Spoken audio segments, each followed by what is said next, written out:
Hello, Simon. Hi, David. How are you?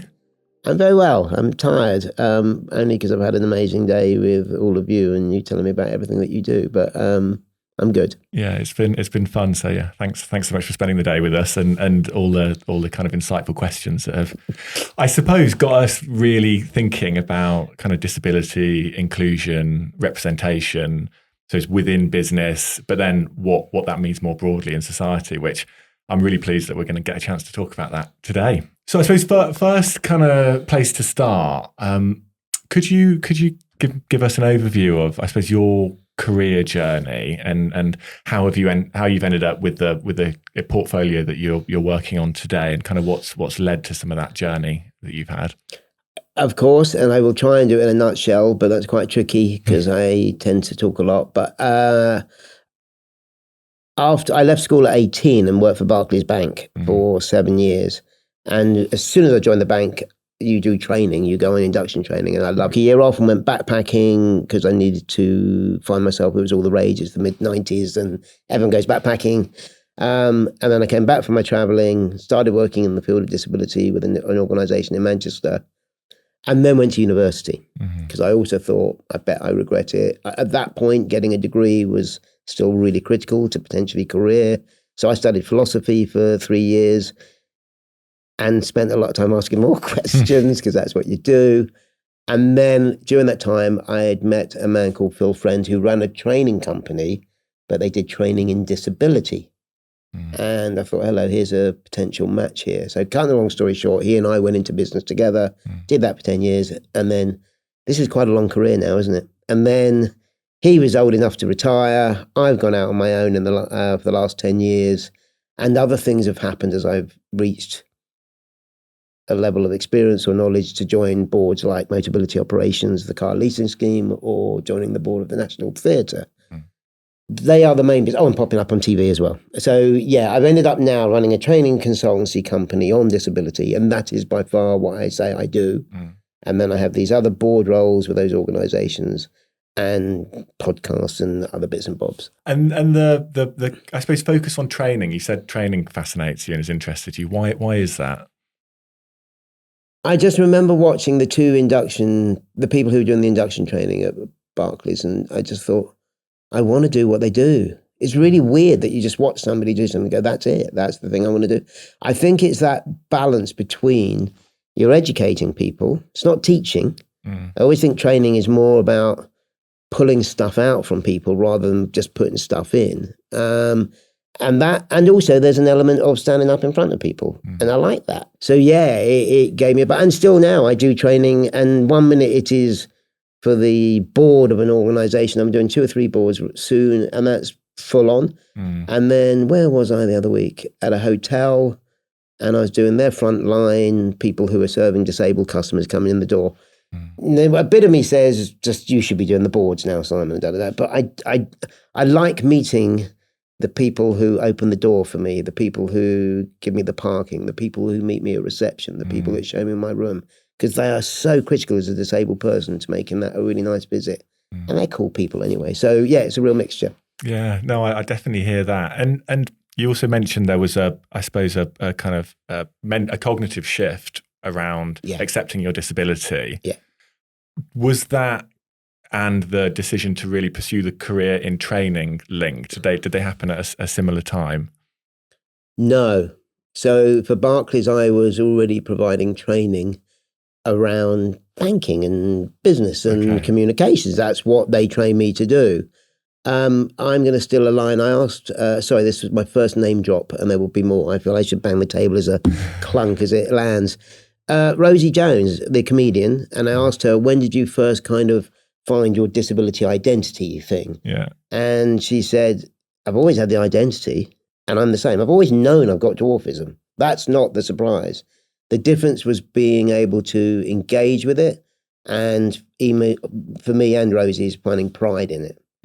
And that happened to me while I was backpacking. So I'd left the bank, I took a year sabbatical, I was in Australia and New Zealand, and I don't want to say that it was a moment or someone treated me in a certain way, but there was just this general thing of me saying, people are treating me differently, and sometimes that was really lovely, and sometimes it wasn't. But it was me like, you're kidding yourself. You haven't explored a significant part of you. I know people have thought about being gay, or if you have some form of ethnicity, or if you have this unique thing to you, but you're just never going there. You're allowed to do that. I would never force anyone, but I still think you're missing something. This weekend, I've just come away from spending the weekend doing sporting activities with 200 people with dwarfism. I never did that before. And oh my God, I could just come away enriched and happy and content, and also knowing I'm not special. I'm regular, because they're all there. They got it. They get it. So that was the bit I'd not done. And sorry, this is a long answer. And then I switched from, because once you've trained to be a trainer, you know how to train people. Yep. What I did was change the topic from business to disability in business. And so I put this element in. I would add, when I first started doing it, about 6 months, maybe a year, I started having massive panic attacks, huge anxiety attacks. And I couldn't work out what was going on. And it took me a while. And Phil, who had done it for many years, and I said to him, I can't do this anymore. We had long chats about it. And I still think he was I was a freelance employee then. And what it was, I'd gone from not talking about it to being so exposed about it. And you're going into a room of 50 people at B&Q, and they're like, what's it like being short? What about that? And I gave too much of myself and lost it.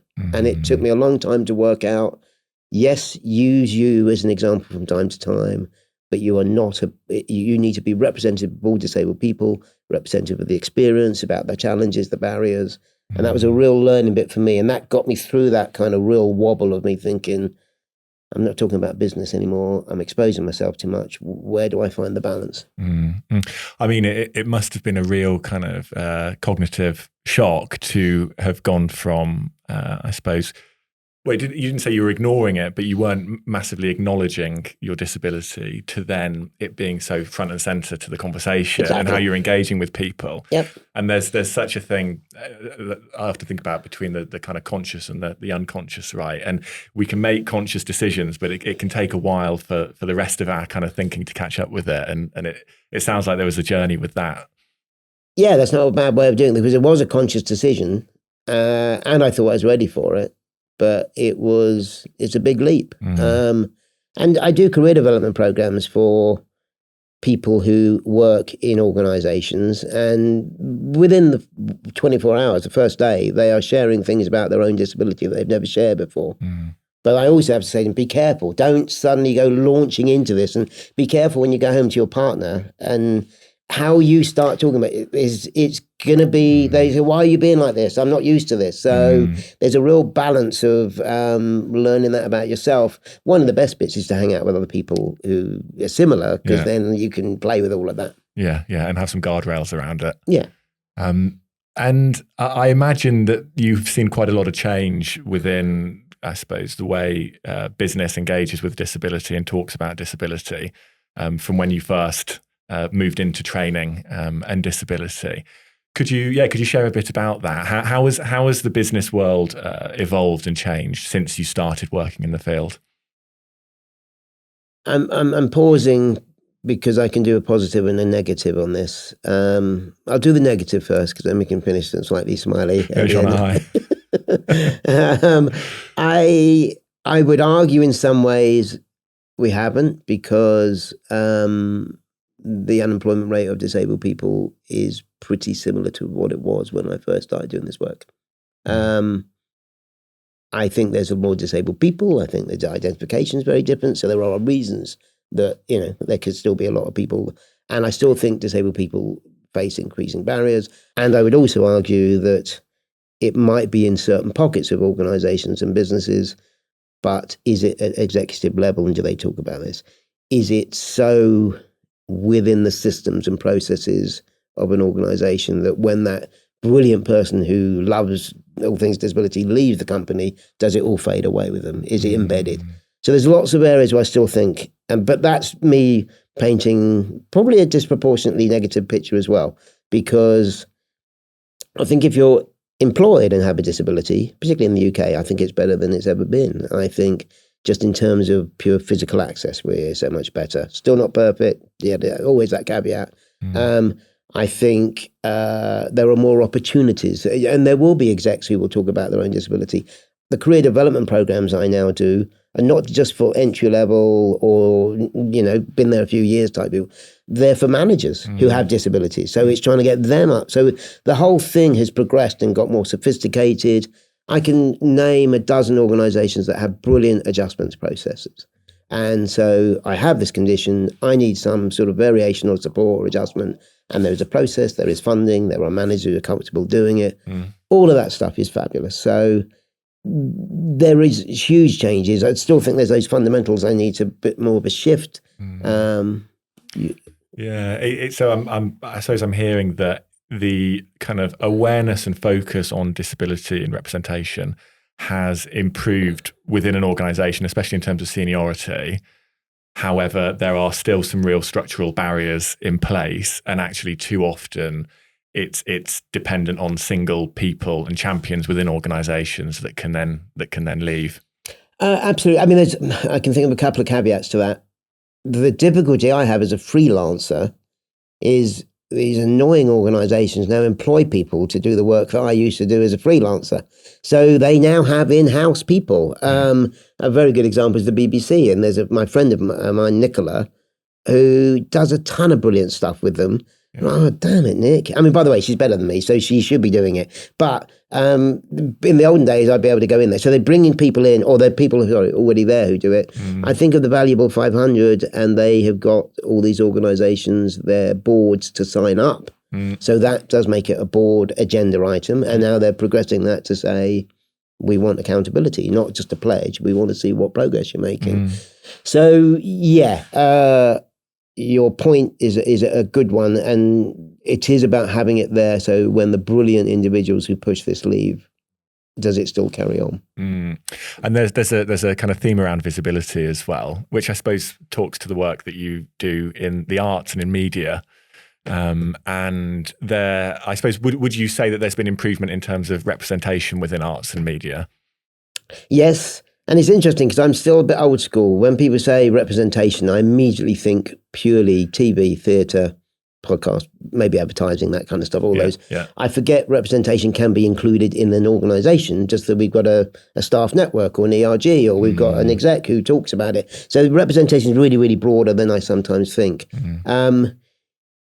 I got into this work, one, because I love training and wanted to change things. But the other was because of people with dwarfism, how they appeared was never great. Not that I remember it. And I think there's a double whammy. If you're not quite sure about your own condition and then you see it on TV, you're like, whoa, and that means the whole room goes quiet. And then if they're badly represented, so they're a figure of fun or ridicule or mythical or whatever it might be. And I remember just saying, I need to change this. So always I've had these 2 feet. I work with the big bank or the big institution, but then I'm working with media and arts organizations. And very early doors, I got involved in disability arts, which is this whole amazing genre.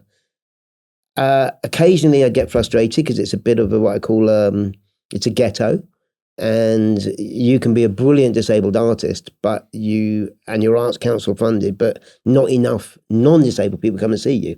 Okay. It's just all of us going because we love it and it's our gang, and I love all that, but I always wanted it to be broader. Things like Abnormally Funny People, the comedy troupe that I set up in 2005, still going now. But I always said to them, from the word go, we're not just doing disability arts, because that will never go any wider than that. People like Liz Carr, Chris McCausland, they were our original comedians, and they're fabulous now, and they're doing lots of they're being mainstream but also being disabled people. And I need to qualify it, because I'm thinking of all my disabled artists who are very angry with me right now by, it's almost like it isn't valued unless it's seen by more people or mainstream or non-disabled. That isn't kind of what I'm saying. I think you do your art and you make your art, and you must do it because you believe in it. But I've always wanted lots of people to engage with it. But also sometimes the ghetto is the training ground. That's where it comes from, and you wait for the world to catch up with you. And that's okay too. I don't think they should compromise. They should just make sure more people, or be smarter about the marketing rather than changing the art, if you see what I mean. Yeah. But then you have got the blockbusters, the Strickleys, and my Gogglebox show. These are watched by so many people, and you get what I call subtle representation, people popping up on it, being themselves. Yeah. That's hugely powerful. I think I say this when I work in business as well, and there's a disabled person that says, well, you're out there banging on about it. I don't want to do that. And I said, just doing your job, but not having to hide your disability is a really powerful statement in itself. Just being you and just getting the right support. So I like the mixture. No, yeah, you haven't all got to be doing this, but you haven't all got to be doing that. I mean, I completely agree. I think it's a really powerful point around change by doing, and rather showing someone about change rather than telling someone about change. Yes, I like that. I realised I didn't talk about the National Theatre and being on the board there. And maybe if I can try and use them as an example and probably overstretch the analogy, but they have an interesting challenge in terms of being accessible. One, there is the customer, the people who come to the show. Exactly. So how do you get them in? How do you know it appeals to them when they come? Can they access all them? When I talk about access, this is so broad now. Of course, it isn't wheelchair users, but whether it's sensory, whether it's neurodiversity, whether it's mental health, well, I won't list them all, but there are so many different types of accessible requirements now, and getting that right so that people keep coming. One, that I'm welcome, and two, I'll keep coming back. Then there is the nature of the stuff that we actually make or produce, and is that appealing to people? And that will sometimes have a disability element, and sometimes it's more mainstream and it doesn't matter, because disabled people like mainstream things as well. Yeah. And then what about our staff? Who's employed? Can they get to all the different roles? And then finally on stage representation. And so what do I see? And do I see that variety in front of me? Your original point was, how can they get better at doing it? I want to be facetious and say, that's what I've been trying to do for 20 years, and I can't do 2 lines. It's just, it depends where they're at, what they're doing, how good they are. But the thing which I keep coming back to is it's around a confidence, it's around a truthfulness, it's around not avoiding something, but also learning from disabled people. I think we've spent the day with you here today, and every now and again I throw in, have you spoken to disabled people? And if the answer is yes, I'm going, good. And if they go, no, and I'm like, how do you know? And particularly not just the 1 or the 5, it's keep referring to lots of different groups, because disabled people, we will tell you, if the question's phrased right, and we haven't been asked 1,000 times already. So and lots of organisations already have bundles of people who have some form of neurodiversity, disability, deafness already. And are you tapping into that? Or I suppose personal experience of disability as well, through kind of family members and friends. Absolutely, and I'm with that. And where did I see it recently? It was an organisation that said we've had to refine. We were saying we wanted people with personal experience, and what we were getting was a lot of people who had a family member. But actually what we wanted is someone who actually had the disability, but this nature of this specific role. So they had to kind of really narrow it down, and it wasn't lived experience. It was something, and I don't know, the phrasing will change over years anyway, but occasionally you want to have the individual, but occasionally no, you actually do need the person who's related or linked up, because that's the nature of it. But yeah, all of that in the pot. And I suppose back to my previous question, hands up, it was probably unfairly broad. How do we make businesses and the arts more accessible? How do we achieve this utopia that, as you say, you've been working on for 20 plus years? And if you said by the end of 2024, then it would have put a lot of pressure on me. That would be great, wouldn't it? I suppose to make it more specific, and sticking with the transport point, I suppose, is transport a barrier currently to the arts and to work? And assuming the answer is yes, I suppose it's kind of us riffing on how we might use transport as a way to improve access to the arts or improve access to work. And I think as a standalone, when we think of inaccessible, transport is its own bag, and then by making it more accessible, of course, all the other things will follow. This is hard, because then I get my own head slightly explodes, because I think of the variety and different types of transport. I'm thinking out loud, and I'm thinking about working with train operating companies, and still the fact that there's a lip for a wheelchair user to get in. And the two things that I know, there are other countries that have got rid of that. And there is no longer an issue, which is why we keep hearing about Tanny Gray-Thompson having to drag herself to get off a train. And she's the one who gets to talk about it. There's so many of us. I don't do train journeys unless I know it's A to B. I'm not going to do anything that's got to change because it's too scary, it's too risky. And I also know that there are trains that are available that would have level access. We just keep buying the different type. And that is the stuff where I'm like, there isn't the will or the foresight to say this would change stuff for so many people so much. The point of the transport, whether it is and maybe it's the knowledge as well. We were talking about wheelchair accessible vehicles and WAVs, and as the progress in terms of vehicles and how we move about and the electronics and so on, it is remarkable that we don't build in disability at the outset still. I feel I'm talking very much about wheelchair users and physical access, and that is a limited group of people. But it is the group of people that people ignore because it's too complicated, too expensive, takes too long, and you can get 90% of other disabled people in and not have to worry about it. So, and the critical bit is when I don't have transport, then my life becomes a lot more shallow and limited. And I also then go broader than disabled people to older people who, if I stop driving because I'm of a certain age or it's finding it a bit more difficult, then my world will shrink. I'm not being specific enough because I can tell every time I say a sentence, I'm going to spin onto another thing. It is one of the sort of 5 things that will always be critical for disabled people and how we should improve it. I'm thinking about aeroplanes. I can't be specific enough for you, David. It is obviously clearly critical, but I'm thinking of the 10 different types of transport. Then I'm thinking about the 300 different types of disability. Yeah. I suppose there's the breadth of the challenge to overcome in terms of transport as a connector to people in the arts and people to employment and business. Yes, and but the business and the arts, and that's the bit that is not by the by for me. It's about life. It's about access to life. They're very two specific segments. Exactly. But I don't care whether it's going to the park or whatever you want to do.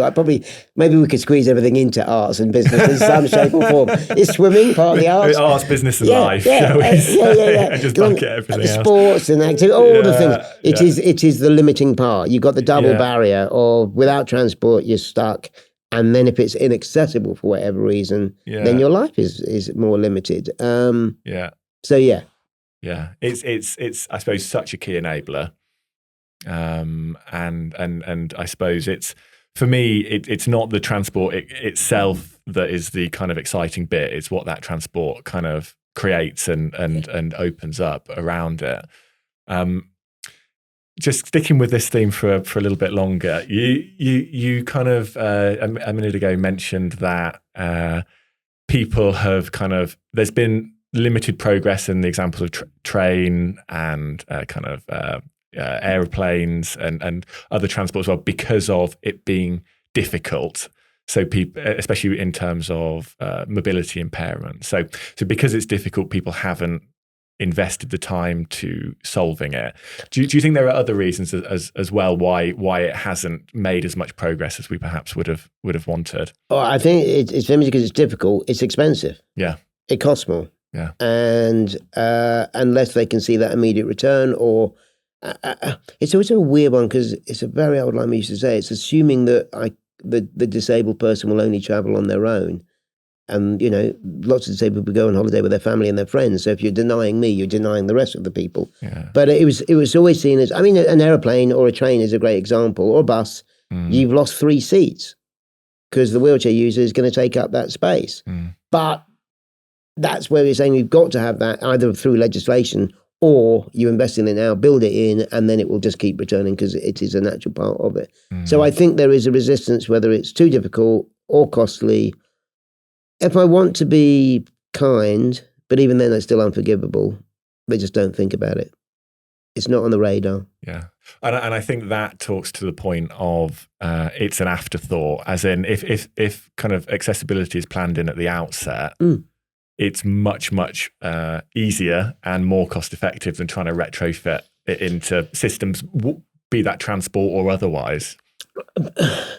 B&Q a million years ago, when they built their new warehouses, when they were expanding, they said it cost us 8% more rather than 1% more if we build it in access at the beginning.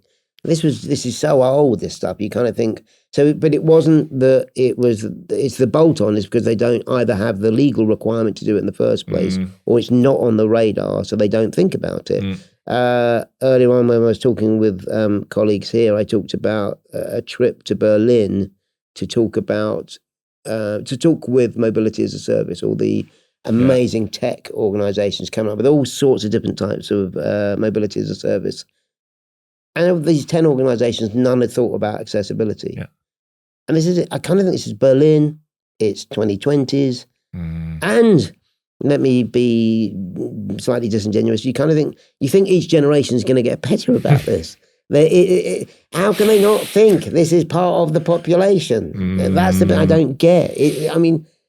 Yeah. Yeah, I hear you. But I think that third point of people have not spoken about it, for me, is what gives me hope here around, bear with me, around why it can change. Because if it was just too difficult, right, or if it was just too expensive, they're hard things to grapple with. Yeah. However, sticking with the fact that, and people also don't think about it, for me, what that says is it is difficult, it is expensive, but it is solvable.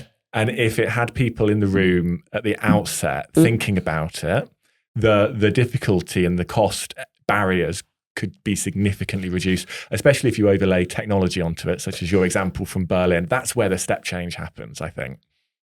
So here's the two things you're making me think. One, absolutely agree with everything you said. And also, the advances and expectations means this is so much easier, so much better. Exactly. It is less expensive. It is less difficult because there is so much we can do, and that is improved and will constantly improve. So, but then I would still go back to the point, and you saying gives you hope gives me hope. Good. That you've got hope.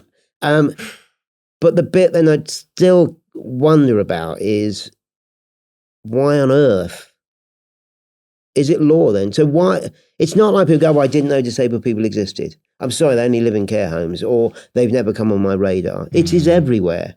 And yet still a tech company can say, we can do mobility as a service, but we're not going to think about accessibility. So how can they not know? Why are they not obliged, let alone voluntarily thinking about this from the outset? That's the bit I can't. Is that a forever education piece?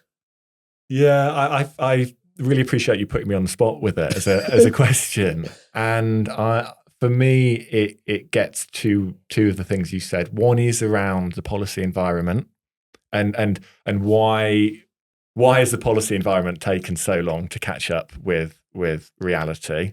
That's an open question I definitely don't have the answer for. I think it's the second point you've said around involving a diverse range of voices at the outset in the decision-making process, and having disabled people.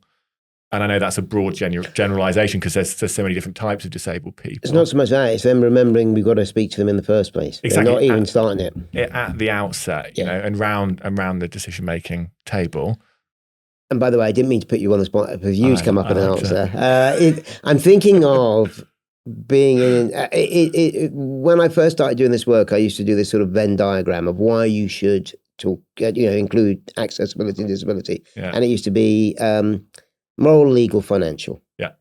So as I've got older, I don't do financial anymore because I can argue the business case one way or the other if I want to. I could prove a negative. I can make it really difficult. Where I do come in is saying, morally, I feel this is reprehensible that you would exclude a group of society. And bearing in mind, we're meant to be the kindest, most supportive, enlightened that we've ever been, and yet we still exclude people. That bugs the hell out of me. And the legal is, if I make it legal, you got no choice. Then, if you do those two, I want you to make money. Yeah, I'm really happy you make money, because if my pound is as good, or my dollar, or my Deutschmark, or it's euro, Jeepers. I'm thinking of Berlin again. When were you there? It's quite a while ago. There was a story I learned a long time ago, and I'm bouncing around in my head. But my point being, the money that the disabled person spends is as valuable as anybody else's. So I think if you're making money, that means you're going to keep in business and improve and all the other things. But those three things, it is making sure it is not. Someone said to me recently, all we ever get told is why, but not enough of the how. And I'm a big fan of the how. So I constantly want people to do it rather than it'll be in your interest. And that's that kind of show by doing, not by telling point, I Absolutely. think, because there's telling people how, which has a whole load of room for kind of miscommunication in it. But actually, if you make tangible change and show it's possible, I think that's the most powerful way. Hugely. And that is when we, rather than going sinking into this, it is so difficult and there's no change. There is so much great stuff that exists, and constantly. There is a great line. I remember when I think of disability representation, and the argument was problematic because you used to go, well, yeah, but I can name them on one hand. Yeah. Not anymore. There's a ton of visibly high profile, differently disabled people in the arts, on TV, in all sorts of things. I need a lot of hands now, and that's how it should be. There is so much good stuff going on. You go, just point to that, look at them, do what they're doing. Yeah, exactly that. And I mean, from my own personal experience, prior to joining Proxima, I was in consulting, and I did a lot of consulting on accessible transport. So I would advise people, this is how you could make transport more accessible, and this is how it would benefit you. And it was great. However, it's actually moving out of that world now and doing it and creating something with Proximo and with Aura, which shows there are viable products for accessible transport where there is a need that can work. But I think that, for me, as a kind of I would hope that helps catalyze some change as well. And the bit that I really like is you have a strong, profitable business that serves a need that isn't being done elsewhere. And also, there's a cool thing about doing this properly. It isn't, in the advertising world, there's people say, I just got tired of selling dog food or promoting dog food. It didn't mean anything to me.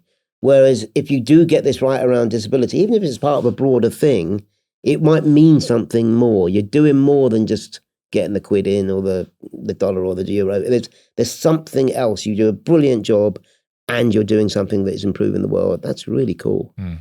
Motivating. Yeah. Yeah, I think so. We skipped a couple of questions I wanted to ask, actually, for all the right reasons. Could you tell me a bit more about your roles at the National and Motability Ops as a non-exec? Yes, and it happened in succession. I'd worked with Motability Operations, that's the leasing part rather than the foundation part, for many years as a trainer and consultant. And then I was approached, would I want to be a non-exec director? And if this is a new phrase to you, it's like a trustee. It's like you don't do the work, but you sort of oversee it and you ask awkward questions. It's a real privilege of a role, I think. It's about making sure we say legal, solvent, and we're always doing the right thing. And there's some really great, so you hold the executive team to account. Anyway, after a rigorous process, I was appointed, and it's fabulous. It does give me that both, I feel I'm doing something really important, but it's demanding as well. I mean, it's a ton of reading, but I will go to board meetings and ask questions, and sometimes they are a bit daft and they get a bit embarrassed because I feel there's a lot of bright people in this room and I'm asking a really daft question, and other times it's a really on the money question that you realize no one else has thought about. And that's the point. You need to have the confidence to be able to say what you're thinking and hold people to account, but in a very supportive way. It's not about being just purely critical. The National is slightly different in that they're a not-for-profit, and you do it voluntarily, and it's a whole new ball game. I mean, this is the demands and the expectations and how it works is completely different. So yeah, I love them both. One is a business, one is an arts organization. They do play to my strengths. I know also that there is a significant chunk of me being on the board because I talk about disability. And people go, well, do you feel tokenistic, or do you think you got the job because of your disability and stuff like that? There's arguments back on that. One, first of all, is if we're saying we want representation of disability at all sorts of levels, when the opportunities come up, and then you go, well, I'm not doing that because of blah, blah, blah, you've just blown it. You want it, but now, so there is, first of all, I go, yes, that's part of it. There's a self-development. I'm learning skills and becoming better and more articulate or savvy. But also with both boards, I said to them, I'm happy to bring the disability bit because I know that's really important, that voice. What else do you want from me? And both of them said, we like the way you do this. We like the fact that you run businesses. We like the fact that you understand media. We like the fact that you can do this. And I'm like, okay, cool. So I'm not just a one-trick pony. There's other things. So, the one thing I think it's really important we have more disabled people on boards. Everyone thinks you must be able to understand accounts inside out. It is important that you can read a balance sheet, you can understand, but you can learn that, or you could be taught it. And don't forget, you're not taken on to be the head of the finance and audit committee. There are people who do that. So that's okay. Play to your strengths. But as long as you can read that stuff and make some headway with it, that's important. Well, it speaks to your Venn diagram and the finance piece being as much an art as it is a science. Yeah. And also sometimes there are very bright minds who understand the finance inside out. And that's when I occasionally have to ask my slightly daft question. But I can't be the only one around that table who doesn't understand it. Yeah. Moving into the kind of forward-looking area, I suppose, where do you see there being kind of real opportunities to kind of continue improving disability representation, and be that media or business organisations to continue that kind of step forwards? By the end of 2024 again? Is that any demands? We'll say. I know it's a fair question, time bound. I say stuff that's happening at the moment that is starting to gather momentum, or is gathering momentum. You know, I would say more of the same, and experiences unfortunately taught me that it takes longer than you expect. Having kicked around late 90s, early 2000s when the Disability Discrimination Act came in and there was a revolution, I don't know what the next disability revolution will be, because I think that was, by the way, the DDA didn't solve everything, but it was seismic in a shift of attitudes. Paralympics, seismic for a little while, that changed how people think about things. I want to continue. I was asked a question like this at an event recently. They said, what do you want to see happen in the next sort of 20 years? And I said, ask the 25-year-old disabled person what they want, not me now. Because I like what's happened. I like where we're moving. I like the progress. But I don't know whether I've got all the answers for the next 20 years. I think and you're another generation. I think there's another generation to decide. The bit I would constantly say is always inclusion of differently disabled people, that understanding that there is business opportunities, not just doing the right thing always. I like that as being part of it.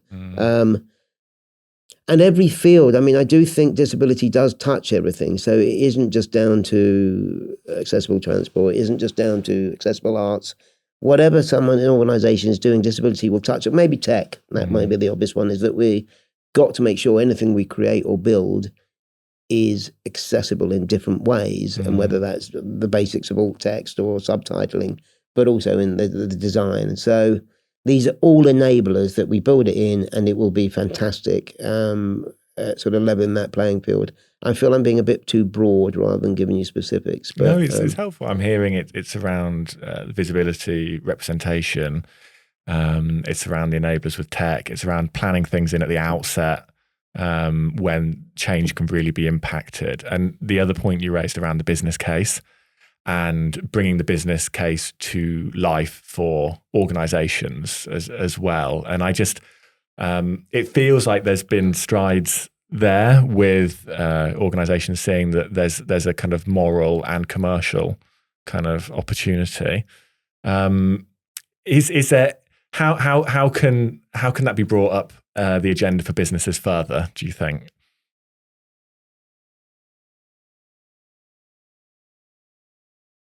I don't know. I like what the Valuable 500 are doing by making the execs make this a board level and not just joining an organization, it is reporting back.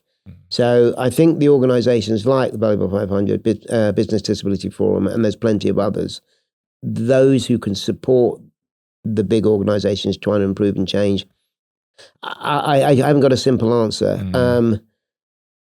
But I just know from working in this field, it is a constant plugging away at it. And it bugs me, but it's just never forgetting it, constantly talking about it.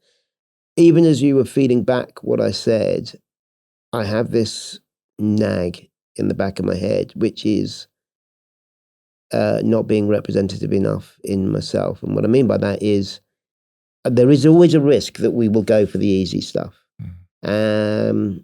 I'm going to get myself in trouble depending on how I phrase this. But certain disabilities are less complicated than others. And which is great because I want everyone to rise. I want everyone to be included. But I don't want us to ever get to a point where those with more complex needs or more complex disabilities or whatever it might, more complex access requirements, they're the ones that get forgotten. And it bugs me because we go racing ahead and we're like, yeah, this is great. And look at all the da. And you could, in theory, go, we're 90% accessible, which is brilliant. But then there's the ones who are really complicated. Motability Operations was created because wheelchair users had one vehicle to choose from. It was given to them by the government. It had 3 wheels. It was pale blue, and it was horrific. And you couldn't get people in it. So they created a scheme that meant disabled people had choice. I want to see that everywhere. But what I don't want is we suddenly go for all the ones who have very little adaptation requirements because it's so much easier. By the way, it's not happening. As an idea, a metaphor, it's making sure when we are thinking about disability, we think about the real complexity, the more awkward stuff, not just the simpler stuff. Yeah, but I suppose there's a point that if you account for the more complicated stuff, it generally will kind of impact more people in a kind of more kind of comprehensive way. I suppose the point is around an inclusive, accessible world benefits everybody. Of course, and I don't always say it because I've said it 1,000 times and I forget it now. But I've never argued for an access thing that would prevent somebody else using it. Exactly. The closest I can think of might be Wembley and Taylor Swift. That little wheelchair spot is for me, not for everyone to use. Noted. It might be that occasionally the accessible loo, because that's the only one I can use, you've got to wait. Yeah. But I don't mind you using it when I'm done. So occasionally it might be purely for, but yes, of course, the principle is not to make it harder for others. Yeah, no, thank you. I appreciate that. And I suppose final question, and it's sticking with your point around Motability, and I suppose some of the innovation you're seeing across the transport sector from some of the things we've spoken about today and what we're doing with Proximo and Aura in transport. Yeah. Are there a couple of examples of innovation going on within transport at the moment which excite you in terms of improving accessibility? The EWAV stuff, electronic wheelchair accessible vehicles, designing it to make it work in terms of battery positioning can be really difficult, and changing how that's done. I think this is awesome. It's also making them cool, sexy, desirable vehicles rather than something that is just it fits a need. Exactly. And that's when I adore engineers, even if they don't, nothing to do with disability. It's just they're coming up with ideas, they're coming up with solutions. I like any organization that is based on that. So some of the ideas that are coming out are fabulous. I like Aura, open road access. Yeah. The reason I like it, I can think of 6 organizations that are going into a market around disability that has not been done before. And as disabled people, you're like, damn it. My car was off the road for 4 days because I had to get it repaired, didn't know how long it was going to be. And that's massive for me. Now, I was using taxis and stuff like that, but the idea that I could hire an accessible vehicle for a short term, or if the flexibility, the different ways of doing it, all of this stuff I love. I like the idea of making a business out of something that you don't know whether it could be quite a business, or I don't know, I'm not phrasing that very well, but it's saying there is a need out there And by fulfilling that particular need, people didn't think about this before. So you're doing the why you should do it, and you're doing the how, because you're actually providing a service. And I also ultimately think that will make people's lives so much better. It's the double win of, yes, we're a great organization, earning an income and paying our people well and doing a great service, but we're absolutely changing people's lives because suddenly there is a vehicle that they could use for a short period of time, for a holiday, whatever. That stuff really does excite me because it's a gap that's not been filled. I don't know if you were in the room earlier, and I said, I want you to do this and become hugely, hugely successful. And then you'll get a competitor who starts nudging you along. And I like it when businesses get competitive around disability. Yeah. Well, you stir up the water and the exactly. And suddenly I've gone from undesirable to desirable. Yeah. And that's a lovely place to be. Simon, thank you. It's been an absolute pleasure speaking with you. And always really enjoyed our conversations, and it's great to capture it today in a podcast. Thank you very much for having me, and good luck with all the work that you do and keep going. Thank you.